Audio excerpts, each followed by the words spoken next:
আসসালামু আলাইকুম। প্রিভিয়াস পার্টে আমরা রিফর্মুলেটেড ব্যালেন্স শিটের একটা ফরম্যাট পড়েছিলাম। আজকে আমি আপনাদেরকে 3টা ম্যাথ সলভ করে দেব। আশা করছি রিফর্মুলেটেড ব্যালেন্স শিট সংক্রান্ত যে কোনো সমস্যা আপনারা সমাধান করতে পারবেন। So let's start. আচ্ছা,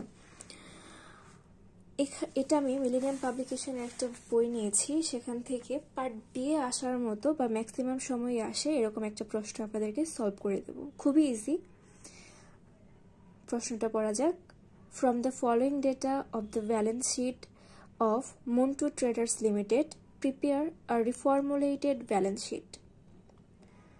অর্থাৎ মন্টু ট্রেডার্স লিমিটেডের একটা ব্যালেন্স শিটের ডেটাগুলো দেওয়া আছে, সেখান থেকে আমাদের রিফর্মুলেটেড ব্যালেন্স শিট তৈরি করতে হবে। এখানে দেওয়া আছে operating asset ৭৭২৮ million, financial asset ২১৬৮ million, operating liabilities ২১৭৭ million, financial obligation ১৮৭৯ million এবং common stock shareholders equity ৫৮৪০ million. অর্থাৎ এখানে কিন্তু খুবই ইজি ওয়েতে আমাদের জাস্ট ফর্মুলা অনুযায়ী মানগুলো বসিয়ে দেব, তাহলে আনসারটা পেয়ে যাব। সো প্রশ্নটা আনসার শুরু করা যাক। আমি প্রথমে একটা ঘর করে নিয়েছি, এখন আমরা এটা অ্যাপ্লাই করি।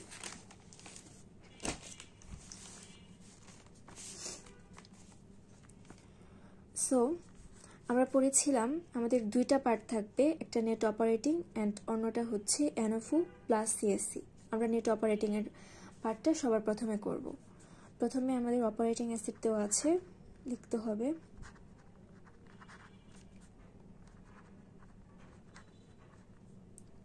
৭৭২৮ মিলিয়ন। এখান থেকে লেস করতে হবে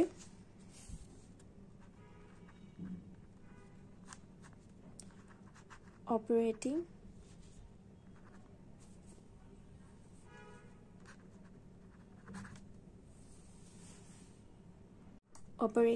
লাইবিলিটিস।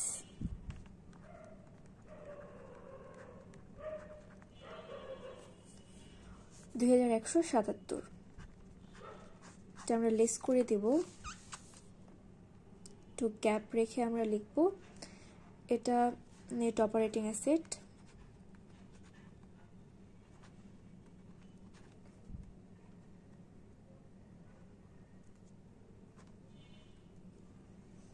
$৫,৫৫১।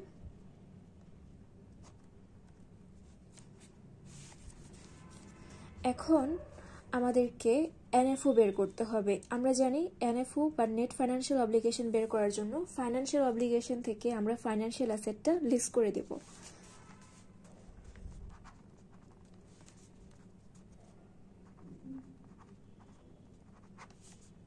Obligation ১৮৭৯ million.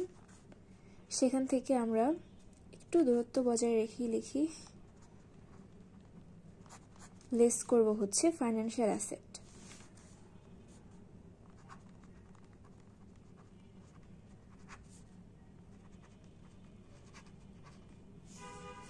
$২১৬৮ মিলিয়ন।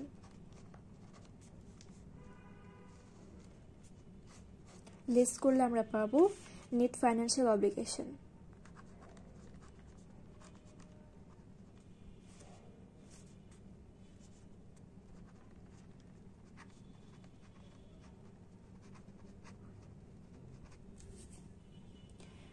এটা হবে 289 এবং এটা মাইনাসের ফিগার। মাইনাস হলো ভয়ের কোনো কারণ নেই, আমাদের 2 পার্ট সমান হয়ে যাবে। এখন আমাদের কমন শেয়ার হোল্ডার্স ইকুইটি দেওয়া আছে ৫৮৪০। আমি এখানে সংক্ষেপে লিখছি, আপনারা একটু ব্রডলি লিখবেন।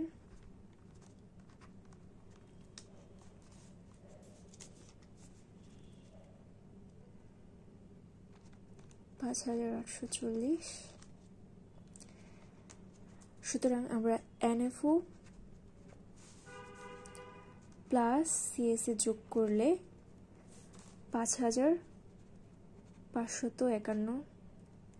মিলিয়ন আসে।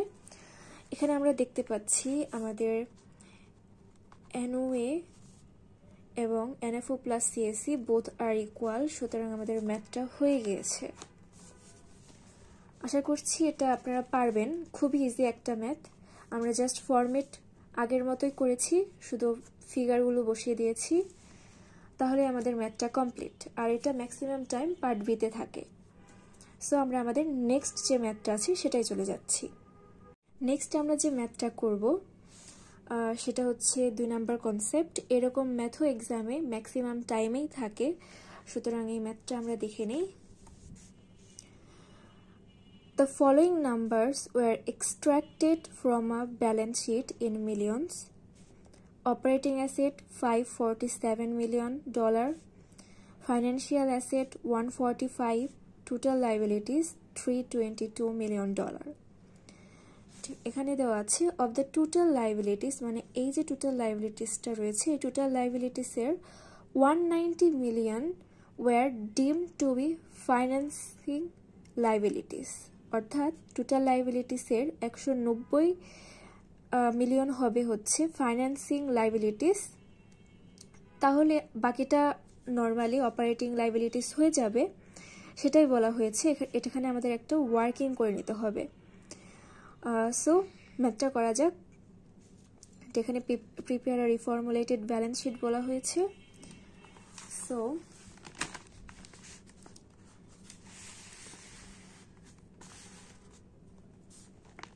ঠিক আছে, এখানে আমরা গিভেন দিয়ে একটা তুলে নিয়েছি আমাদের সুবিধার জন্য। আমরা লিখব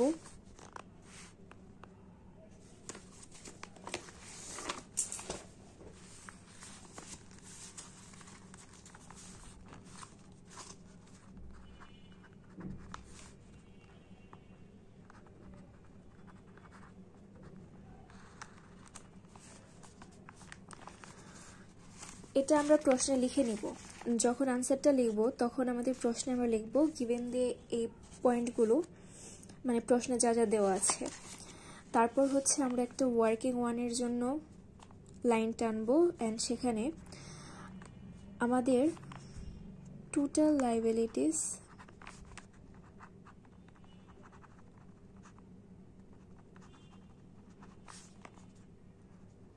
$322 million,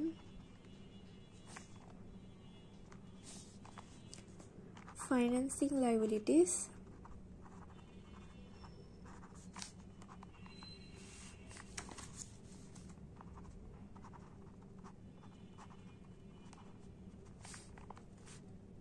$190 million। তাহলে আমরা এখানে লিখব অতএব operating liabilities will be, তো প্রশ্ন অনুযায়ী বলা আছে 322 মিলিয়ন থেকে 190 মিলিয়ন হবে ফাইন্যান্সিং লাইবিলিটিস, তাহলে বাকিটা নর্মালি আমাদের অপারেটিং লাইবিলিটিস হবে। টোটাল লাইবিলিটি আসে 132 মিলিয়ন। আর যেহেতু এটা বলাই আছে, সেহেতু আমরা 132 মিলিয়ন ওয়ার্কিং করে বের করে নিলাম। এখন আমরা আমাদের ফরম্যাটে চলে যাব। আমি এখানে একটা ঘর করে নিয়েছি, ফিগারগুলো বসিয়ে দেব।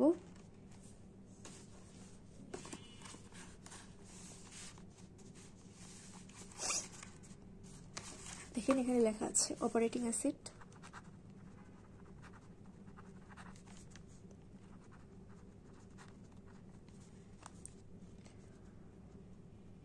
$547 মিলিয়ন।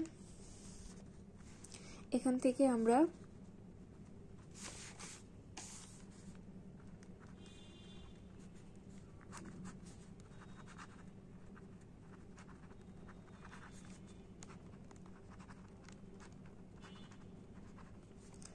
অপারেটিং লাইবিলিটিস লেস করব, আমরা যেটা কিছুক্ষণ আগেই পেলাম 132 মিলিয়ন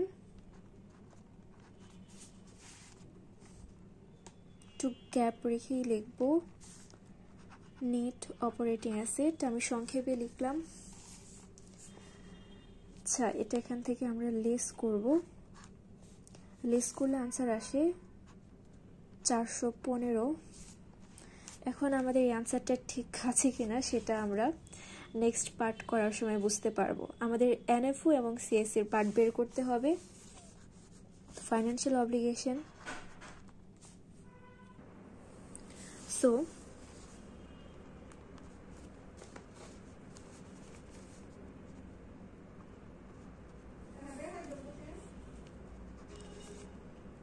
obligation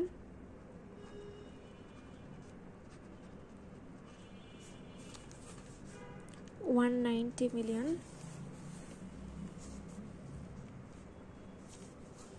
এখান থেকে আমরা লেস করব ফাইন্যান্সিয়াল অ্যাসেট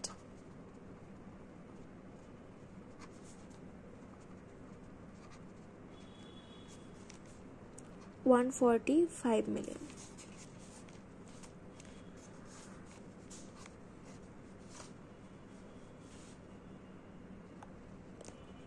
তাহলে আমরা নেট ফাইন্যান্সিয়াল অব্লিগেশন পাবো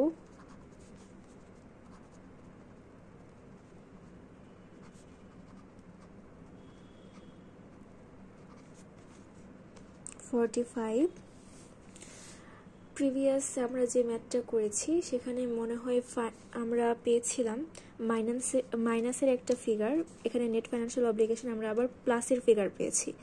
সুতরাং প্লাস এবং মাইনাস কোনো ব্যাপার না, আমাদের যখন সিএসসি এবং নেট ফাইন্যান্সিয়াল অব্লিগেশন একসাথে সমন্বয় করা হবে আমাদের আনসারটা সেম চলে আসবে। এখানে আমাদের সিএসসি, এখন কথা হতে পারে আমাদের তো সিএসসি বের করতে হবে, সিএসসি তো এখানে নেই, তাহলে কি করে বের করব? খুবই ইজি, এটা সাধারণত আমাদের প্রশ্নেই দেওয়া থাকে। আমরা যেহেতু নেট অপারেটিং অ্যাসেট এবং নেট ফাইন্যান্সিয়াল অব্লিগেশন পেয়ে গিয়েছি, সেহেতু আমাদের সিএসসিটা হবে net operating asset minus net financial obligation NFO. So এটার মাইনাস করে দিলে আমরা আমাদের আনসারটা পেয়ে যাব। মাইনাস করলে এখানে 370 আসে, অ্যান্ড এখানেই হয়ে গেছে 415 এনএফও প্লাস সিএসসি। তো বোথ পার্ট আমাদের ইকুয়াল হয়ে গিয়েছে, সুতরাং আমাদের ম্যাথটা হয়ে গেছে।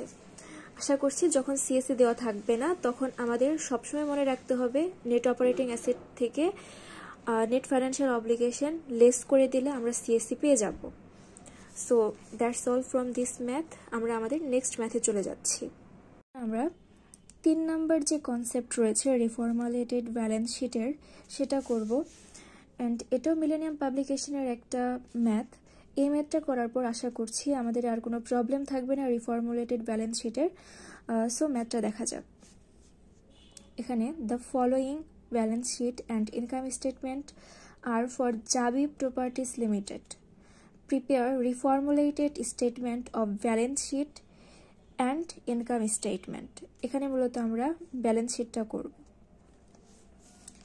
এখানে জাবি লিমিটেডের ব্যালেন্স শিটের মধ্যে অ্যাসেট এবং লাইবিলিটিস দেওয়া রয়েছে, সেখান থেকে আমাদের অপারেটিং অ্যাসেট এবং অপারেটিং লাইবিলিটিস, ফাইন্যান্সিয়াল অ্যাসেট এবং ফাইন্যান্সিয়াল অব্লিগেশন এগুলো আলাদা করে খুঁজে বের করতে হবে। ঠিক আছে, এখানে কি কি দেওয়া আছে? অপারেটিং ক্যাশ, এটা হচ্ছে operating asset. Account receivable, operating asset. Inventory income, আমরা জানি ইনভেন্টরি হয় পরিচালনার সম্পদ। সো ডিফার্ড ইনকাম ট্যাক্সেস, এটাও একটা operating asset. Prepaid expense, operating asset. Property plant and equipment, এটাও আমরা জানি অপারেটিং অ্যাসেট হিসেবে। গুডউইল, সুনাম, এটাও একটা operating asset. And other asset, এটাও আমরা অপারেটিংয়েই নেব। অ্যান্ড ক্যাশ ইকুইভ্যালেন্ট, এটা হচ্ছে ফাইন্যান্সিয়াল অ্যাসেট। আর এই নামগুলো আমরা কিভাবে মনে রাখবো? আমি আপনাদেরকে এই ম্যাথটা শেষ করার পর একটা ছক দিয়ে দেব, যেখানে অপারেটিং এবং ফাইন্যান্সিয়াল অ্যাসেট লাইবিলিটিস সম্পর্কে আপনারা ধারণা পেয়ে যাবেন। তার বাইরে সাধারণত থাকে না, তারপরেও আপনারা ম্যাথ প্র্যাকটিস করার সময় যে সমস্ত টার্মগুলো পাবেন সেগুলো অবশ্যই মনে রাখবেন। তো ম্যাথে যাওয়া যাক।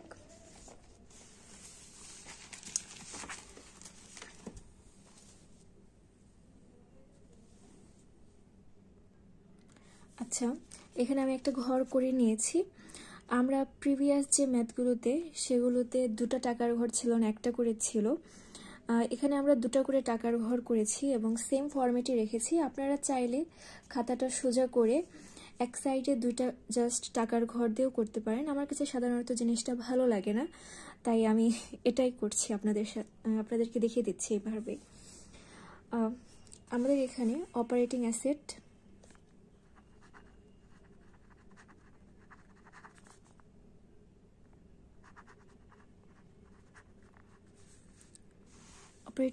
লিখে তো দাগ দিয়ে দেব। তারপর আমাদের যে আইটেমগুলো আছে সেটার নাম লিখব।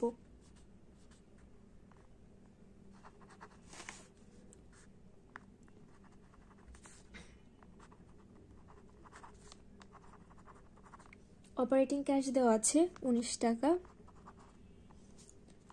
অ্যাকাউন্ট রিসিভেবল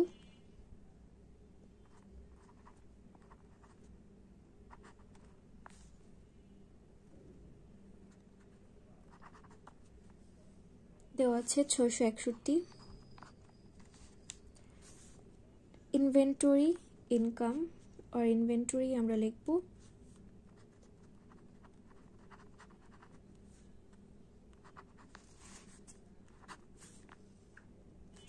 ইনভেন্টরি দেওয়া আছে 458 টাকা।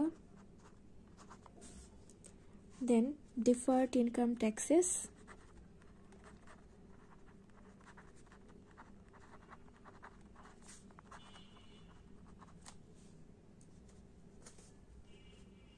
$156। তারপর রয়েছে প্রিপেইড এক্সপেন্সেস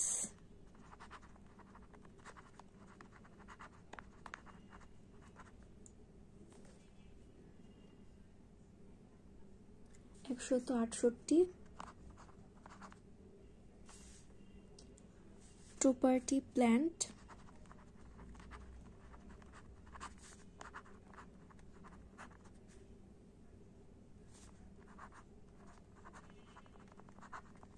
ইকুইপমেন্ট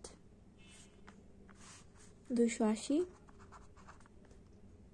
গুডউইল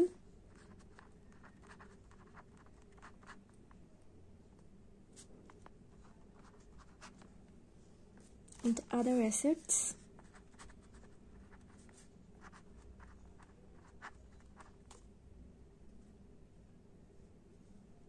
34। এখন এটা আমরা যোগ করে এই ঘরটাতে লিখে দেব। সো এখানে আসে 1900।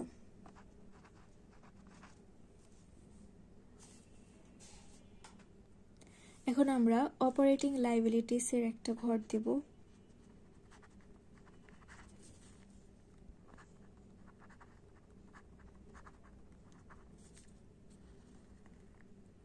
আমরা দেখে নেব আমাদের এখানে অপারেটিং লাইবিলিটিস কি কি রয়েছে। আমাদের এখানে দেওয়া আছে অ্যাকাউন্টস পেয়েবল, আমরা জানি এটা operating liabilities. Accrued expense also operating liabilities. Income taxes payable এটাও কিন্তু অপারেটিং লাইবিলিটিস। ঠিক আছে, এখানে নোটস পেয়েবল এটা হচ্ছে financial obligation. Current portion of long term ডেপ্ট সবসময় ফাইন্যান্সিয়াল অব্লিগেশনে যায়, সেটার কারেন্ট পোর্শনও যাবে, এটা কখনোই অপারেটিং অ্যাসেট বা অপারেটিং লাইবিলিটিস হবে না। লং টার্ম ডেপ্ট, ফাইন্যান্সিয়াল অব্লিগেশন, আদার লাইবিলিটিস এটা হবে হচ্ছে operating liabilities. Minority interest and common stock equity এই দুইটার কাজ আপাতত আমাদের এখানে নেই, এটা আমাদের পরবর্তীতে সময় করব। এখন আমরা অপারেটিং লায়াবিলিটিসগুলো লিখে নিচ্ছি।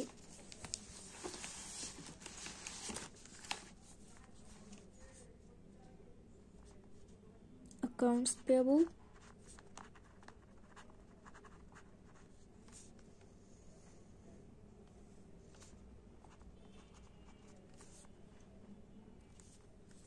accrued expense,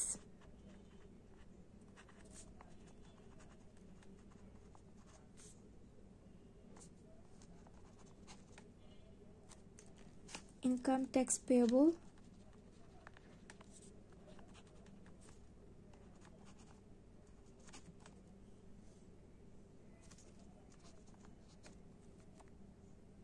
other liabilities,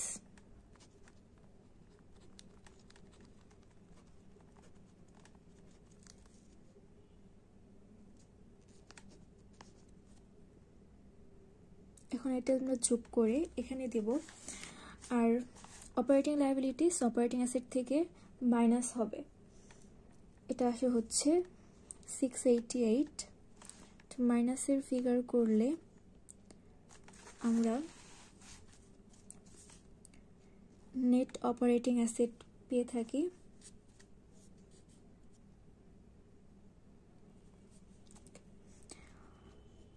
1212 টাকা, যেটা আমরা লিখব নেট অপারেটিং অ্যাসেট। ঠিক আছে, সো এর আগে আপনি একটা মাইনাস দিয়ে দিতে পারেন আর লেস লিখে দিতে পারেন। এখন আমরা নেট ফাইন্যান্সিয়াল অব্লিগেশন বের করব। যেহেতু আমরা আইটেমগুলোতে দেখেছি ফাইন্যান্সিয়াল অব্লিগেশন রয়েছে,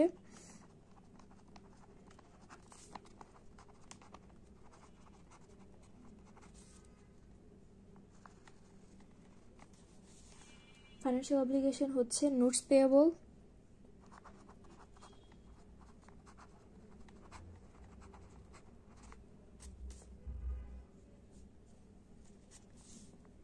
$63, then current portion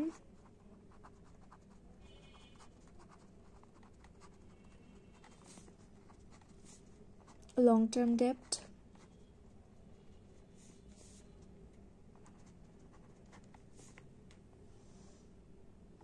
$100, and the long-term debt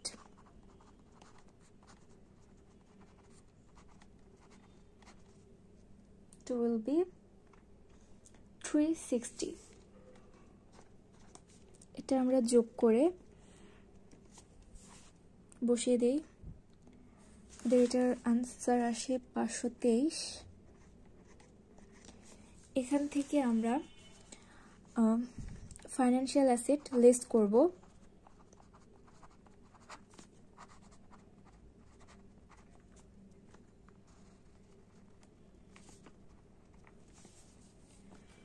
financial অ্যাসেটে আমরা জাস্ট একটা আইটেম পেয়েছি, আর সেটা হচ্ছে ক্যাশ ইকুইভ্যালেন্ট।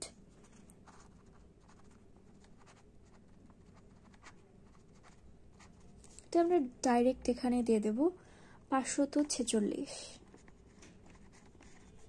তো মাইনাস করলে হয় -23। ওকে, আর এটাকে আমরা ব্রেকেট দিয়ে দেখিয়ে দিই।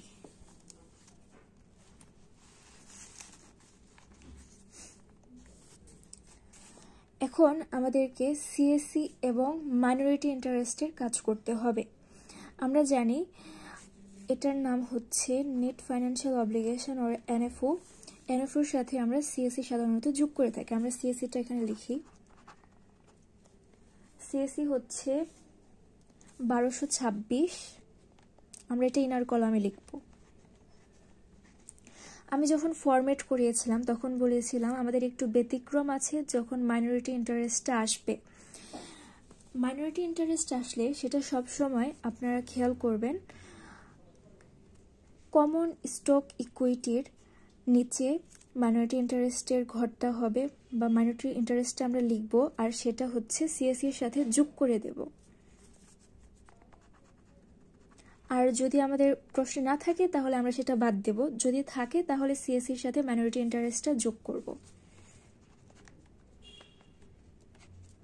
তা আছে হচ্ছে 9, যোগ করে আমরা আউটার কলামে দেব।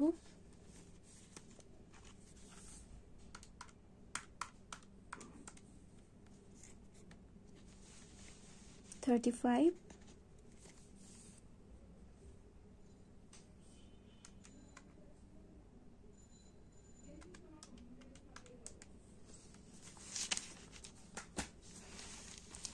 সো এখানে আমাদের NFO প্লাস CSE ইকুয়াল 1212 আসে। সুতরাং আমরা দেখতে পাচ্ছি আমাদের নেট অপারেটিং অ্যাসেট এবং NFO প্লাস CSE বোথ আর ইকুয়াল। সো আমাদের ম্যাথটা হয়ে গিয়েছে। আমি আবারও বলে দিচ্ছি আপনাদেরকে, এই ম্যাথটা যে আমরা করলাম, এখানে যে টার্মগুলো রয়েছে অপারেটিং অ্যাসেট, অপারেটিং লায়াবিলিটিস, এগুলো সম্পর্কে আপনাদের একটা বেসিক ধারণা থাকতে হবে যে কোনটা মানে পরিচালনার সম্পদ বা কোনটা হচ্ছে পরিচালনার দায় এবং ফাইন্যান্সিয়াল অব্লিগেশন, ফাইন্যান্সিয়াল অ্যাসেট, এই টার্মগুলো আপনাদেরকে মনে রাখতে হবে এবং বেশি বেশি প্র্যাকটিস করতে হবে, তাহলেই আপনার এক্সাম হলে গিয়ে মানে সব পারবেন। আর হচ্ছে আমি সবার লাস্টে একটা চার্ট অ্যাড করে দেওয়ার চেষ্টা করব, যেটা থেকে আপনারা ধারণা পেতে পারেন যে কোনগুলো হচ্ছে অপারেটিং অ্যাসেট এবং operating liabilities, financial asset, financial obligation. And most important, minority interest যখন থাকবে সেটা আমরা সিএসসির পর মাইনরিটি ইন্টারেস্টটা দেব এবং সেটা অবশ্যই যোগ হবে। আশা করছি রিফর্মুলেটেড ব্যালেন্স শিট সংক্রান্ত আর কোনো প্রবলেম আপনাদের থাকবে না। আমরা আবার একটু দেখে নিচ্ছি পুরো ম্যাথটা।